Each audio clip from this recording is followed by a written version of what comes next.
खबरों की शुरुआत करते हैं। वजीर आजम नरेंद्र मोदी ने आज वीडियो कॉन्फ्रेंसिंग के जरिए पोर्ट ब्लेयर में वीर सावरकर बैनुल अक़वामी हवाई अड्डे की नई टर्मिनल इमारत का इफ्तिताह किया। हवाई अड्डे की नई टर्मिनल इमारत 710 करोड़ रुपए की लागत से तामीर की गई है। इससे मरकज के ज़ेरे इंतजाम इलाकों में राब्ते में तेजी आएगी। आपको बता दें कि इस मौके पर minister of civil aviation Jyotiraditya Scindia भी पोर्ट ब्लेयर पहुंचे, जहां सिंधिया ने विनायक दामोदर सावरकर के मुजस्मे की नकाब कुशाई की। इस मौके पर सिंधिया ने कहा कि आज अंडमान निकोबार जज़ाइर से 710 करोड़ रुपए का हवाई अड्डा हिंदुस्तान को वक्फ किया जा रहा है। इससे दिल्ली, चेन्नई, विशाखापट्टनम के लिए कनेक्टिविटी होगी और आने वाले दिनों में इससे भी ज़्यादा कनेक्टिविटी बढ़ेगी। इसके साथ ही 4 वाटर ड्रोन भी नस्ब किए जाएंगे। वहीं इफ्तिताह के बाद वजीर आजम मोदी ने कहा कि अभी तक मौजूदा टर्मिनल की गुंजाइश हर रोज़ 4000 सयाहों को खदमत फराहम करने की थी। नया टर्मिनल बनने के बाद ये एयरपोर्ट करीब करीब 11,000 सयाहों की खदमत को अंजाम दे सकेगा। हर रोज 4000 टूरिस्ट को हैंडल करने की थी। नया टर्मिनल बनने के बाद इस एयरपोर्ट पर हर रोज करीब करीब 11,000 टूरिस्ट को हैंडल करने की कैपेसिटी बन गई है। नई व्यवस्था में अब एयरपोर्ट पर एक साथ 10 विमान भी खड़े हो पाएंगे, यानी यहां के लिए नई फ्लाइट्स के लिए भी रास्ता खुल गया है। और ज्यादा फ्लाइट्स आने, ज्यादा टूरिस्ट आने का सीधा मतलब है ज्यादा से ज्यादा रोजगार। पोर्ट ब्लेयर की इस नई टर्मिनल बिल्डिंग में ईज ऑफ ट्रैवल बढ़ेगा, ईज ऑफ डूइंग बिजनेस बढ़ेगा और कनेक्टिविटी भी बेहतर होगी। मैं देश के लोगों को, पोर्ट ब्लेयर के सभी साथियों को इस सुविधा के लिए बहुत बहुत बधाई देता हूं। तो पोर्ट ब्लेयर में बने एयरपोर्ट की नई टर्मिनल इमारत के इफ्तिताह के बाद पीएम मोदी ने अपने खिताब के दौरान आज बेंगलुरु में हुई मुखालिफ दलों की मीटिंग पर निशाना साधा। क्या कुछ कहा पीएम मोदी ने, सुनवाते हैं। अगर कोई करोड़ों के घोटाले में जमानत पर है तो उसे बहुत सम्मान की नजर से देखा जाता है। अगर पूरा का पूरा परिवार ही जमानत पर है तो उसकी और ज्यादा खातिरदारी होती है। अगर किसी दल का कोई वर्तमान मंत्री भ्रष्टाचार के मामले में जेल जाता है तो उसे एक्स्ट्रा नंबर देकर स्पेशल इनवाइटी बुलाकर बुलाया जाता है। अगर कोई किसी समाज का अपमान करता है, अदालत से सजा पाता है तो उसकी बड़ी आवाभगत होती है।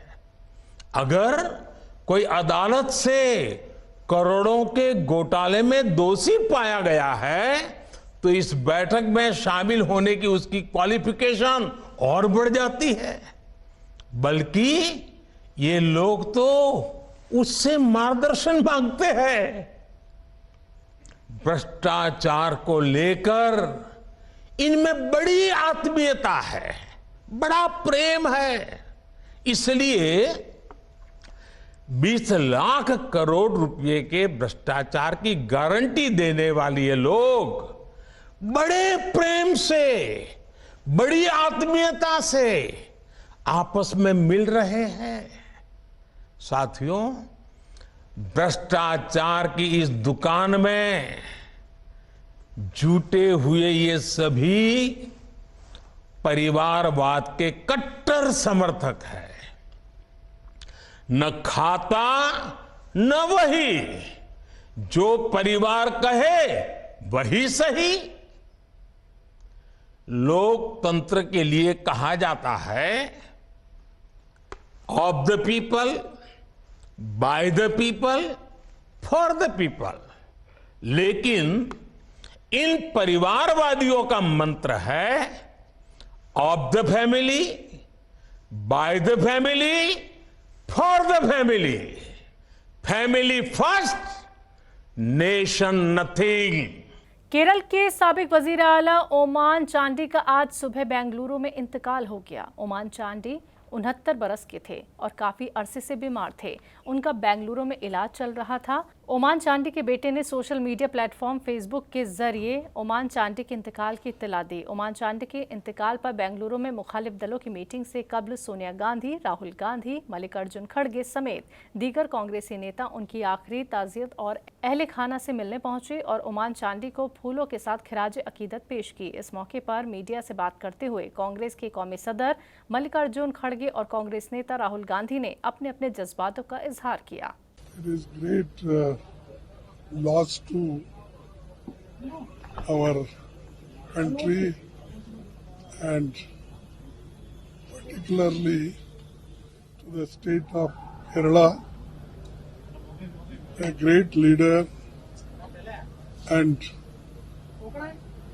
he served in Congress party long, and he was a good administrator, good chief minister, good organizer, and very honest our party leader.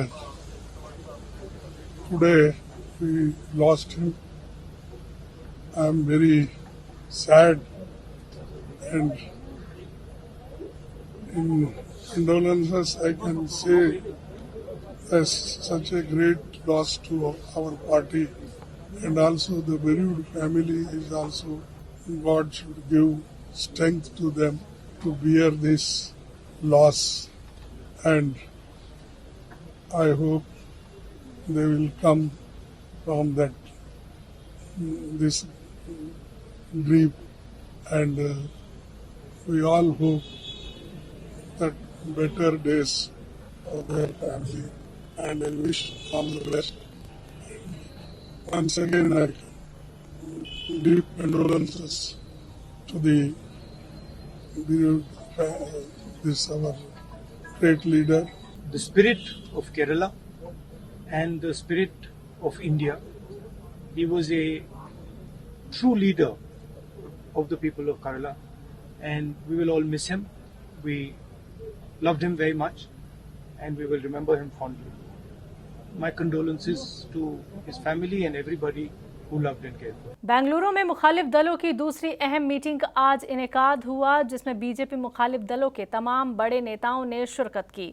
सभी नेता गुज़िश्ता रोज से बेंगलुरु पहुंचना शुरू हो गए थे। आपको बता दें कि मीटिंग से पहले गुज़िश्ता रोज कर्नाटक के सीएम सिद्धरामैया ने सभी मुखालिफ दलों के लिए रात के खाने का एहतमाम किया था।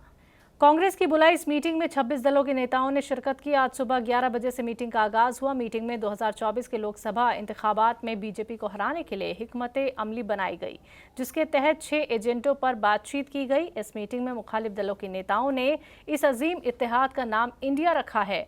मुखालिफ दल की तरफ से इंडिया का पूरा नाम Indian national democratic inclusive alliance बताया गया है। आपको बता दें कि इस मीटिंग में कांग्रेस टीएमसी, शिवसेना उद्धव गुट, एनसीपी शरद पवार गुट, सीपीआई, सीपीआईएम, जदयू, डीएमके, आम आदमी Party, Jharkhand Mukti Morcha, RJD, Samajwadi Party, National Conference, PDP, RLD, CPI, Indian Union Muslim League, Kerala Congress, Manithaneya Makkalkatchi, MMK, MDMK, VCK, RSP, Kerala Congress, KMDK, AIFB, Apna Dal, कमेरावादी पार्टियों के नेता शामिल हुए। Coordination committee will be set up.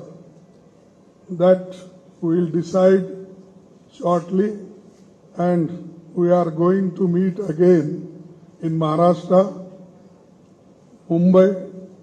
There we will discuss the names of the coordinators, and 11-member name will be announced there, and the date will also be announced shortly for Mumbai. Rajasthan विधानसभा इंतखाबात 2023 से कबल रियासत हुकूमत ने अफसरों की तैनाती मजबूत कर दी है। महकमा दाखिला ने 25 आरपीएस अफसरानों के तबादले कर दिए हैं। 7 दिन में ये आरपीएस की दूसरी बड़ी तबादला फहरिस्त जारी हुई है। आपको बता दें कि हाल ही में 12 जुलाई को ही गहलोत हुकूमत ने 98 आरपीएस अफसरों के तबादले किए थे। इनमें से ज्यादातर आरपीएस के तबादले फिर से दोहराए गए हैं। देर शाम सभी अफसरों की फहरिस्त जारी कर दी गई थी। इसके साथ ही महकमा दाखिला के जॉइंट सेक्रेटरी जगवीर सिंह की तरफ से जारी हुक्मनामे में वाजे किया गया है कि सभी अफसर जल्द अज जल्द नया ओहदा संभाले। आपको यह भी बता दें कि जिन अफसरों का तबादला हुआ है उनमें हरि प्रसाद स्वामी, रघुवीर सैनी, श्रीमण लाल मीणा, नीरज पाठक, विजय सिंह मीणा, सरिता सिंह, अशोक कुमार, नरेंद्र प्रताप और कई दीगर अफसरान शामिल हैं। बीजेपी की सदारत वाले एनडीए में शामिल होने के बाद आज चिराग पासवान ने अजीम इत्तेहाद को लेकर बड़ा बयान दिया है। चिराग ने कहा कि बिहार की आवाम अजीम इत्तेहाद को कबूल नहीं कर रही है। 2024 में एनडीए बिहार की सभी 40 सीटें जीतेगी और 2025 में बिहार में एनडीए हुकूमत कायम होगी। जो भी बिहार की जनता के रुख को अब समझता है तो वो इस बात से सहमत होगा कि मुख्यमंत्री नीतीश कुमार जी जिस गठबंधन में रहेंगे वो उस गठबंधन को नुकसान ही देंगे।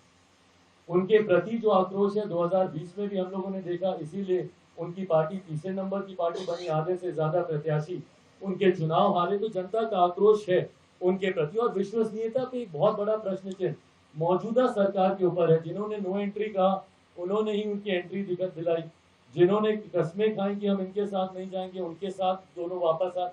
तो व्यक्तिगत महत्वाकांक्षाओं के लिए बना हुआ बिहार में ये महागठबंधन जनता को कम से कम स्वीकार्य नहीं है और ये मेरे विश्वास को बढ़ाता है कि आने वाले लोकसभा के चुनाव में एनडीए गठबंधन मौजूदा प्रधानमंत्री आदरणीय नरेंद्र मोदी जी के कुशल नेतृत्व में 40 की 40 सीटें में बिहार से मैं बोल सकता हूं, बाकी राज्यों में भी यकीनन बेहतर प्रदर्शन रहेगा, बट बिहार से 40 की 40 सीटें हम लोग जीतेंगे और 2025 में बिहार में एनडीए की सरकार, और ये वो एनडीए की सरकार नहीं जो चुनी तो जाती है एनडीए के साथ पर चलाई जाती है महागठबंधन के साथ, एक ऐसी एनडीए की सरकार जो माइनस नीतीश कुमार जी की होगी और एक स्थिर सरकार 2025 में बिहार को मिलेगी।